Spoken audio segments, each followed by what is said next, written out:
প্রায় 2 দশক পর ময়মনসিংহের ত্রিশালে অনুষ্ঠিত হতে যাচ্ছে জাতীয় কবি কাজী নজরুল ইসলামের ১২৭তম জন্মজয়ন্তী উৎসব। উপস্থিত থাকার কথা রয়েছে প্রধানমন্ত্রীর, জানালেন তথ্য সম্প্রচার প্রতিমন্ত্রী।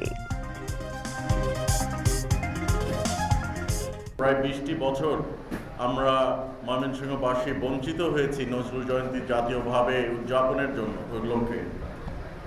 সেই জন্য আমরা এমনভাবে একটি অনুষ্ঠান করতে চাই যেটা কিছুটা হলেও যেন আমাদের 20 বছরের যে বঞ্চিত হয়েছি সেটা যেন একটু লাঘব হয়। আমরা যেন আধুনিকভাবে করি কিন্তু শালীনতার ভিতরে।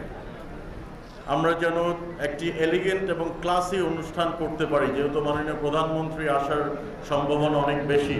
একটি সুন্দর রেওয়াজ মাননীয় প্রধানমন্ত্রী তারেক রহমান সাহেব শুরু করেছেন, আমরা দেখতে পেরেছি। অতীতে কিন্তু এগুলো দেখতে পাইনি।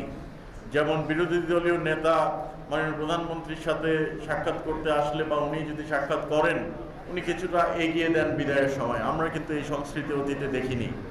আমরা যারা নতুন এসেছি সংসদে বা মন্ত্রিসভায় বা রাজনীতিতে, আমাদের জন্য এগুলো একটি আশার আলো দেখায়।